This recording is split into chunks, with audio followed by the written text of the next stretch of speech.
అలానే గెలుపోవటంని డిసైడ్ చేసినటువంటి మా ముస్లిం సోదరులు, అలానే మా వైశ్య సోదరులు, అలానే మా సిట్టు బలిజులు, మా కాపులు, మా కంసాలిలు, అలానే ఇక్కడ ఉన్నటువంటి అన్ని కులాలకు కూడా భాగస్వామ్యం ఉంది. ఇక్కడ సాదిక్ గారు కానీ, మా కందుల నాగరాజు గారు కానీ, మా శివప్రసాద్ రెడ్డి గారు కానీ, గోపీకృష్ణ గారు కానీ, మా బీసెట్ వసంతలక్ష్మి గారు కానీ, అలానే నేను కానీ, మాలో ఎవ్వరికి స్థానికులకు ఇచ్చిన సుమారు 70,000 ఓట్ల మెజారిటీతో గెలిపించి ఇక్కడ జనసేన జెండా ఎగురుతుందని మేమైతే ఆశాభావం వ్యక్తం చేస్తున్నాం. దక్షిణ నియోజకవర్గానికి ఒక చరిత్ర ఉంది. విశాఖ దక్షిణ నియోజకవర్గం అనేది ఒక భౌగోళికంగా దీనికి ఒక పద్ధతి ఉంది. ఏంటంటే 2009లో ఇక్కడ ఉన్నటువంటి మేజర్ కమ్యూనిటీలన్నీ కూడా కలిపి స్థానికుడికి గెలుపు దిశగా సుమారు 380 ఓట్లతో గెలుపు దిశగా కోలాగురు అనేటువంటి వ్యక్తిని తీసుకుని వచ్చారు. అలానే 2014లో కూడా ఈ నియోజకవర్గ ప్రజలతో ఉన్నటువంటి మరో వ్యక్తిని స్థానికుడికి గెలుపునిచ్చారు. 2019లో కూడా విశాఖ దక్షిణ నియోజకవర్గంలో స్థానికంగా కష్టపడినటువంటి వ్యక్తులకే పట్టం కట్టారు తప్ప స్థానికేతరులకు ఎప్పుడు కూడా పట్టం కట్టలేదు. ఇక్కడ రిస్క్ ఎందుకు తీసుకోవాలని మేమైతే భావిస్తున్నాం. తీసుకున్న సీట్లే తక్కువ.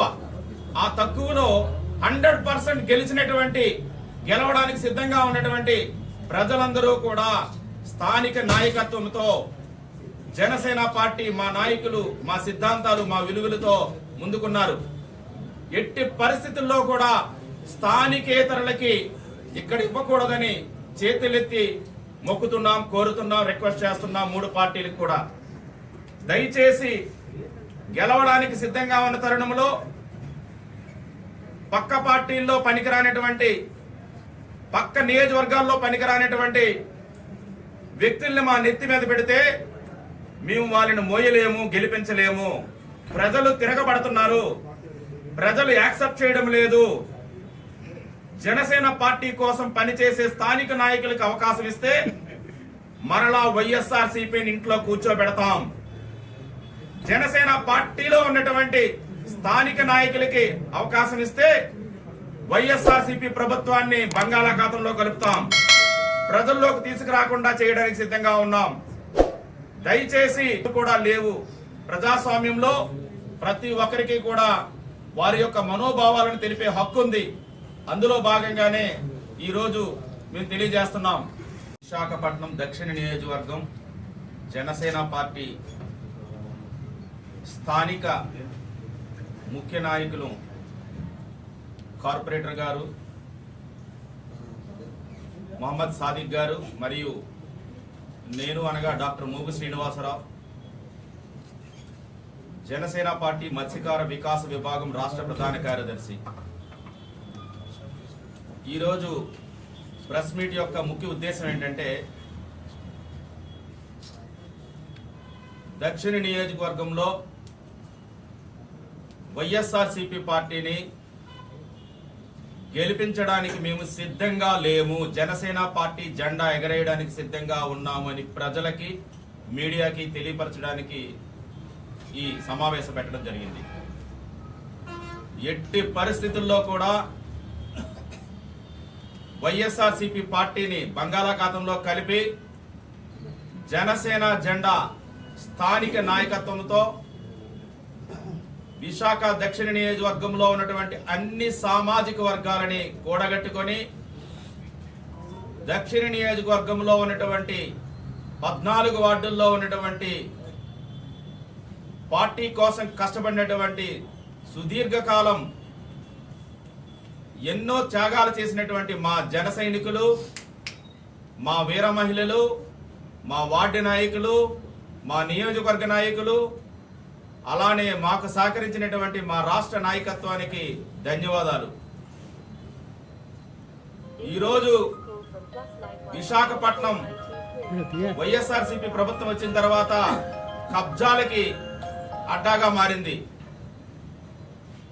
దీని నుండి బయటపడాలంటే ఒకే ఒక్క మార్గం, గౌరవనీయులు పెద్దలు, కోట్లాది మందికి దేవుడు, మా ఆరాధ్య దైవం కొనిదెల పవన్ కళ్యాణ్ గారు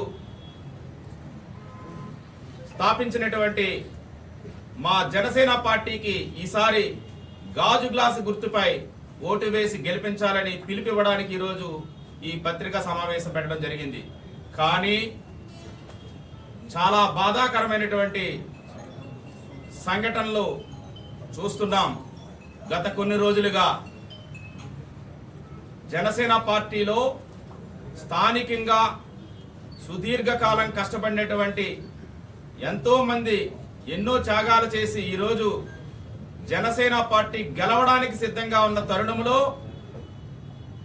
పక్క నియోజకవర్గాల నుంచి ఒక్కరోజు కూడా కష్టపడినటువంటి, జెండా మోయినటువంటి వ్యక్తులు అనధికారికంగా మా పార్టీ అధ్యక్షులు కానీ మా పార్టీ కానీ ఎటువంటి అఫీషియల్ అనౌన్స్మెంట్ చేయకుండా దక్షిణ నియోజకవర్గంలో సీటు నాదే నాదే నాదే అనుకొని వస్తున్నారు. ఇది ప్రజాస్వామ్యానికి విరుద్ధమైనటువంటి పనిగా మేము భావిస్తున్నాం. దక్షిణ నియోజకవర్గంలో కందులు నాగరాజు గారు, శివప్రసాద్ రెడ్డి గారు, మా గోపీకృష్ణ గారు, అలానే మా సాదిక్ గారు, ముగ్గు